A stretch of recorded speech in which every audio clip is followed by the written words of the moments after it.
लाहौर में एक निजी रेस्टोरेंट है जहां पर जहरीला खाना खाने से 2 बच्चे मौत का निवाला बन गए। DIG ऑपरेशंस ने इस वाक़े का नोटिस लिया है, मुकदमा भी दर्ज हो गया है और होटल मालिक समेत जो किचन स्टाफ है उसको गिरफ्तार कर लिया गया है।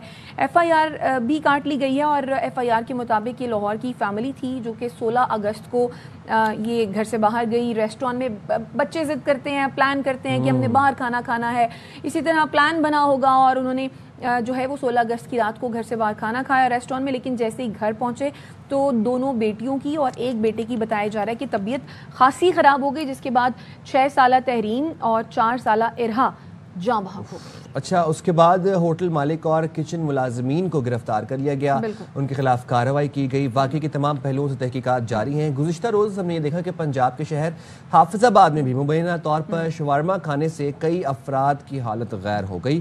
फूड अथॉरिटी के तर्जुमान ने यह बताया कि मुजरे सेहत शवारमा खाने से 3 फैमिलीज के 9 अफराद मुतासर हुए, जिन्हें सिविल अस्पताल में दाखिल करा दिया गया।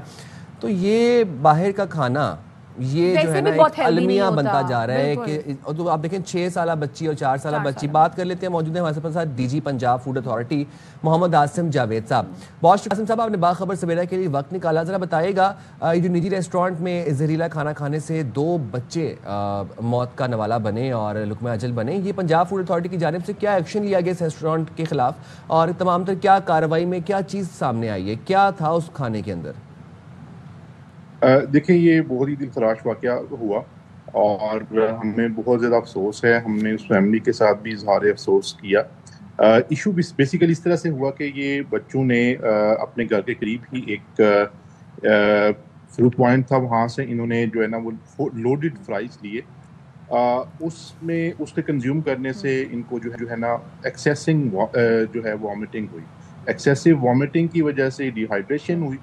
उसके बाद इनको जो है एक हॉस्पिटल लेके जाया गया, लेकिन वहाँ से इनको थोड़ी देर में डिस्चार्ज कर दिया गया। वहाँ पे मैनेजमेंट सही नहीं हो सकी। एक बच्ची की पहले डेथ हुई, उसके बाद नेक्स्ट डे जो है वो दूसरी बच्ची की जो है वो डेथ हो गई। तो at the face of it जो हमने इंक्वायर किया वो ये था कि अननोन पॉइजनिंग जो है ऐसा होता है कि बाज़ का अगर आपने बासी खाना स्पेशल जिसके अंदर केचप्स या मायोनीज या इस तरह की कोई सॉस शामिल होती है उसको कंज्यूम करते हैं तो उसके अंदर बैक्टीरियाज मौजूद होते हैं जो कि किसी मतलब ख़तरे का बायस बन सकते हैं। तो ये इस तरह से हुआ। उसके बाद हमने जो उस रेस्टोरेंट का मालिक था उसके खिलाफ और उनके मैनेजर के खिलाफ पर्चा भी करवाया, उनको अरेस्ट भी करवा दिया और उसके अलावा जो है हमने जो हमारा कंसर्न ऑफिसर था उसको भी जो है वो सस्पेंड करके उसकी इंक्वायरी जो है वो लगवा दी। और आसिम जावेद साहब, देखिए ये अपनी नौयत का कोई पहला वाकया नहीं है।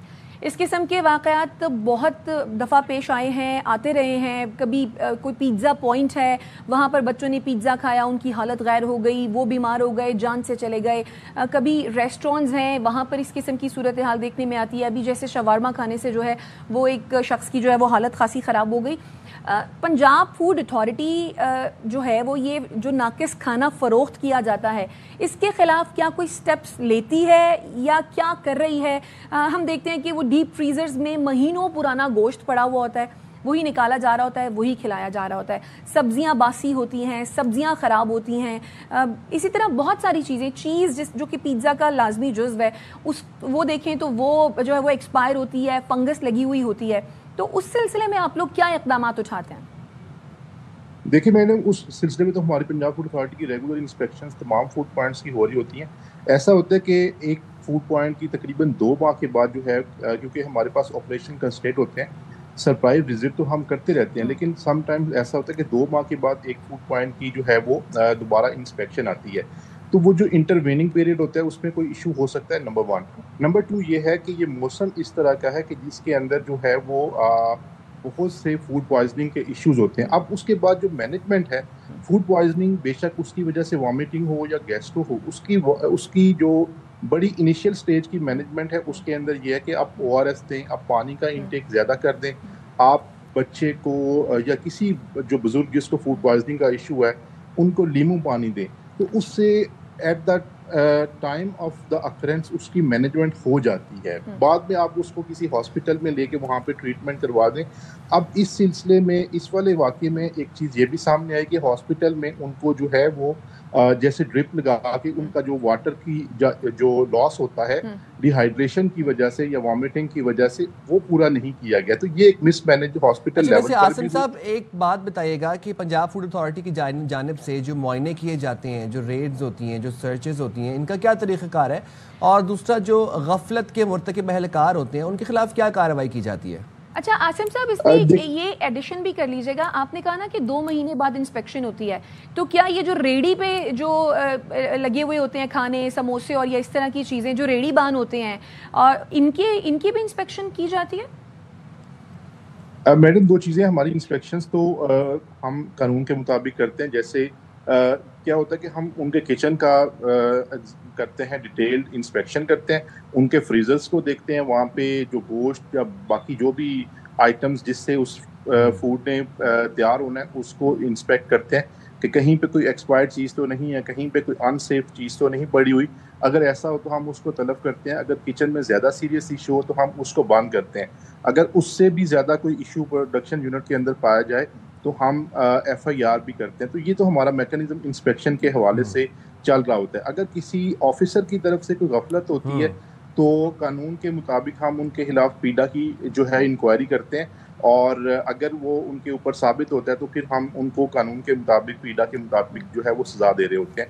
लेकिन इशू इसमें मैं आपके वसातत से तमाम लोगों से ये गुजारिश करना चाहूँगा कि अगर कोई भी गैस्ट्रो का या वॉमिटिंग का, फूड पॉइजनिंग की वजह से इशू हो तो 2 चीज़ें फौरी तौर पर करें। एक तो यह कि ORS या नींबू पानी जो है उनको दें, पानी अदरवाइज स्प्राइट के अंदर या कोक के अंदर भी आप उनको जो है वो थोड़ा सा नमक डाल के और पानी डाल के पिला सकते हैं, और फिर उनको हॉस्पिटल में जो है वो लेके जाएं ताकि उनकी मैनेजमेंट जो है वो बेहतर तरीके से हो सके। और दूसरी बात यह है कि बासी खाना, जिस खाने से बिल्कुल परहेज करें, अपने घरों के अंदर भी बासी खाना खाने से परहेज करें कि सीजन इस तरह का है कि इसके अंदर बैक्टीरियल ग्रोथ जो है बड़ी जल्दी हो जाती है, और ओवरनाइट खाना जो पड़ा हुआ है उसको भी जो है वो खाने से यानी आप ये कहते हैं कि ओवरनाइट जो खाना है उसको अगर वो घर में भी पड़ा है तो उसको भी खाने से गुरेज करें। आसिम साहब, आपके कीमती वक्त का बेहद शुक्रिया।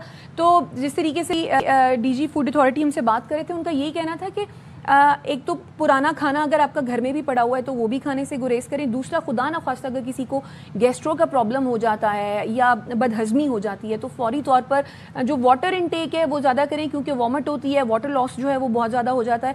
तो वाटर इनटेक जो है वो ज़्यादा करें, पानी में लीमू और नमक मिलाकर जो है वो पेशेंट को दें, या इसके साथ साथ जो ORS है उसका इस्तेमाल जो है वो करें ताकि हॉस्पिटल पहुँचते पहुँचते जो है वो जान जो है वो बचाई जा सके। बिल्कुल जी, मेरा तो ये कहना है कि ईट हेल्दी स्टे हेल्दी, बाहर से खाना खाना ही छोड़ दें आप लोग। सिर्फ वीकेंड जाया करें सिर्फ, वो भी अगर बच्चे बहुत जिद करें। अपने बच्चों को ये फूड पांडा और मतलब इस तरह के जो ऑनलाइन ऐप्स हैं इनसे भी ज़रा बच्चों को बताया करें कि ज़रा कंट्रोल्ड अपनी एक्सेस में, अपनी निगरानी में उन बच्चों को ये ऐप्स दिया करें। आप भी बाहर का खाना खाना छोड़ दें। मैंने तो छोड़ा हुआ है, आपको 6 महीने हो गए।